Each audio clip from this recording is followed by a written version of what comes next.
Today we're listening to The Legend of Spyro, Dawn of the Dragon, Burned Lands. Again, I know nothing about Legend of Spyro. I'm very curious to hear what this sounds like, as these have been quite a surprise. There's been about 3 others on the channel that you can absolutely check out. Here we go.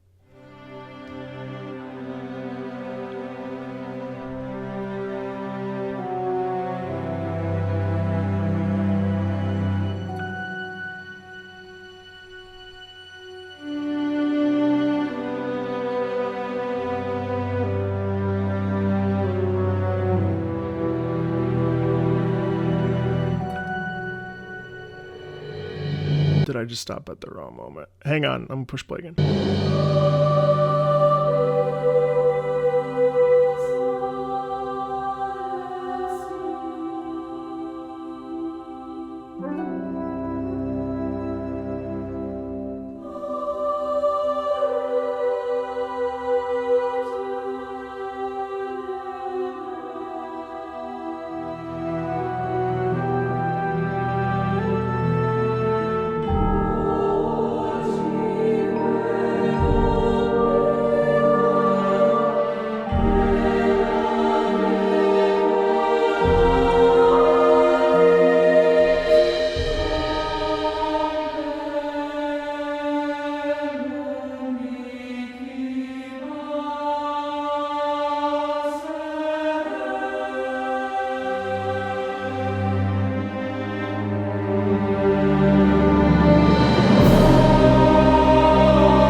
There is so much going on in this first couple seconds here. Oh wow, the first 2 minutes of this track have left me really speechless, because it starts off super somber and super quiet. You have the dulcet violins there and really like lower strings that are aiding us and guiding this real feeling of sadness and introspection. But then on the flip side, you have this beautiful female choir that comes in, aids in telling that story of a sort of the burned lands, like looking out at this empty, vast space. And I don't know why it's so somber.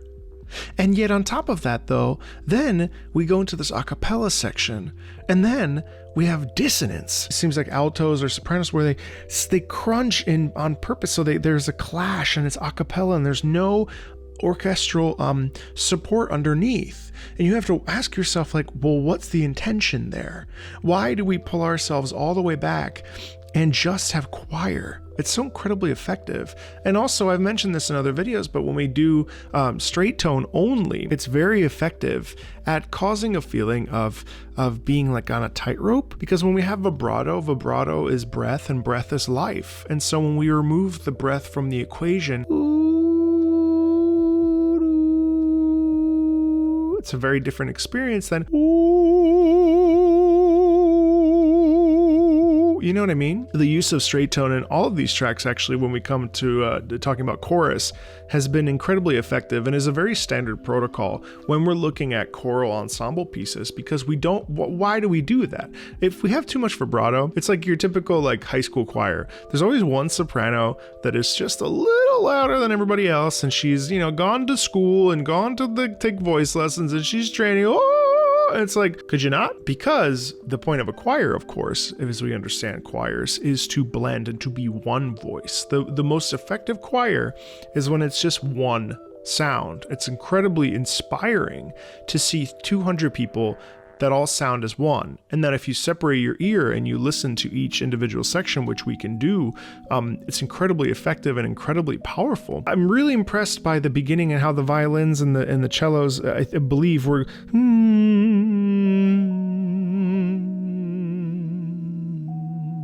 it's like a reflection on a really sad moment. It's very effective.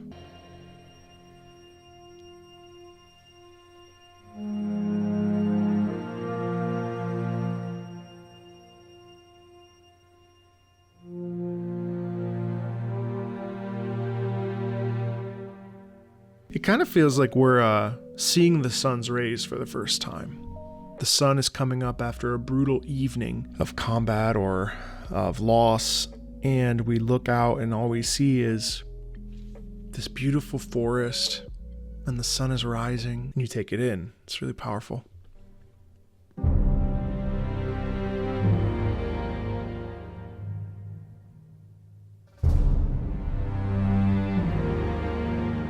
But so this is the inverse, and so actually, that actually is a militaristic reflecting on the enemy rather than reflecting on the hero. That sound is the sound of loss. That's a feeling of loss, of emptiness. It's very different from hope and rebirth. That's much more angsty and villainous almost. And it's amazing how two notes like that can make such a big difference.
This is so staggeringly beautiful. It's actually really hard to talk about this because this music is constantly changing. It's not repetitive. There's constant like shifts and there's no more than like maybe 8 to 12 bars where it's the same, and then it shifts into a different section. So we're like following this map, and this map is like it literally every single corner of this 3 minutes and 23 seconds in is completely different from the previous. This doesn't repeat. It's very, very unique for video game music to do this because normally things would repeat and things would keep going. But in this case, the way that brass instrument doubled with the sopranos was really, really interesting to me because sopranos are higher in the octave, whereas the horn is lower. And so you have this like really full, it was like one instrument, soloist. So you have this really full sound in the brass coupled with the sopranos over top. So it creates this like real beautiful, like asynchronous, like climbing together.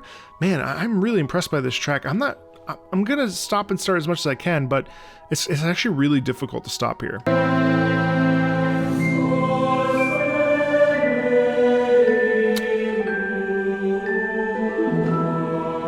Like even that, the doubling there between the xylophone or the marimba, or I think it's a xylophone. It's so effective. Tension.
Listen to that.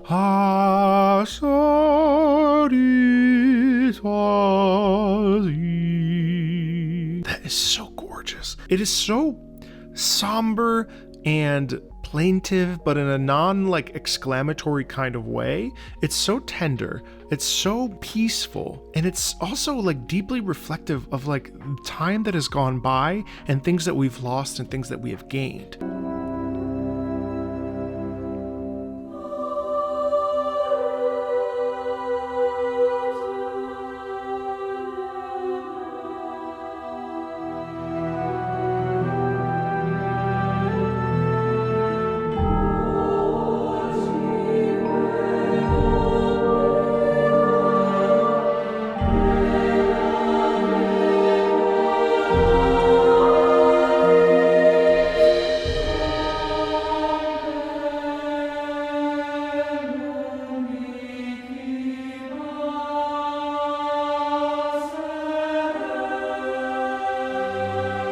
When we have this unison singing, it feels very personal, and it feels very like reflective in a insular quality that's just for one person, which is what interpersonal means, and it's personal, but it's so effective. And also the vowels are very open, so it's like ahs and ohs, and the quality of the choral singing is very warm and very rich, which is but with no vibrato, which is incredibly effective.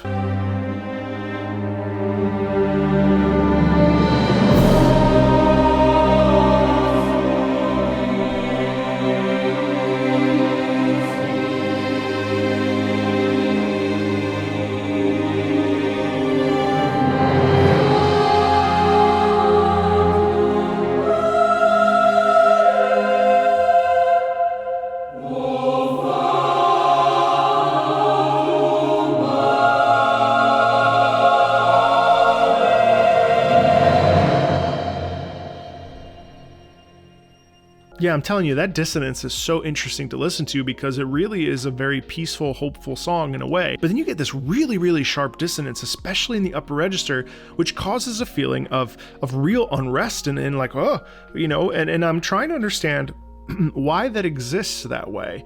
And obviously it must be related to some sort of cinematic or some sort of gameplay. The harshness in that dissonance is more apparent because we spend half of the song just enjoying it and feeling like a melancholic sense of peace, but then we are completely disrupted by that when a composer creates dissonance in that, which is it's an indicator for a different kind of emotion. It's very interesting.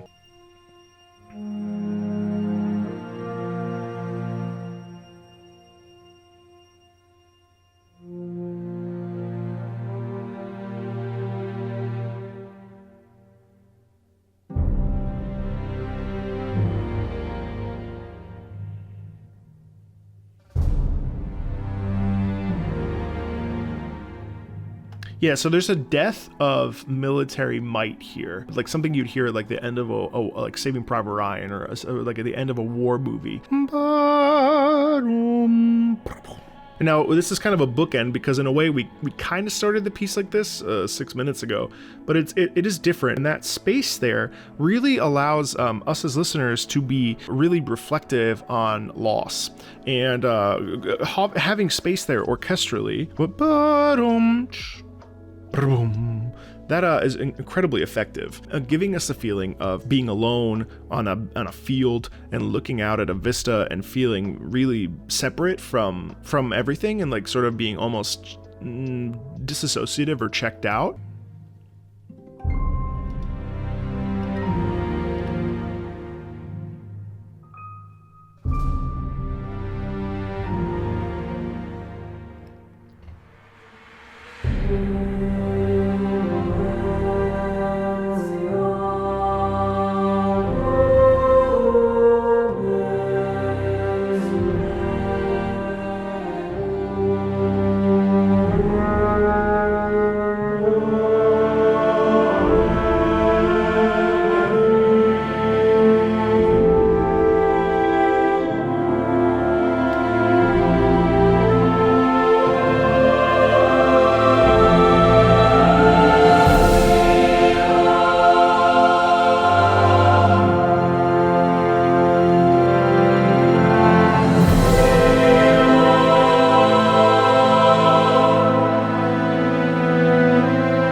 That is really sublime. And that is actually one of these tracks where I almost don't want to talk during it, but I felt like I should offer something of value. It is so beautiful and really, really, really contemplative. And, you know, I don't know what happened with The Legend of Spyro, Dawn of the Dragon. I don't know why it's not more popular. Musically, though, I have to say it's bizarre, but this is one of like the coolest OSTs I've listened to in a while in terms of my personal preference of classical singing and classical composition, in terms of like the evolution of classical music and the connection in the modern time period of the classical music that came in the romantic time period. It's sublime. There's more Spyro on the channel. Feel free to like, subscribe. There's links in the about section if you want to support the channel. Come check out the Discord, of course, and I'll see you in the next video. All right, bye.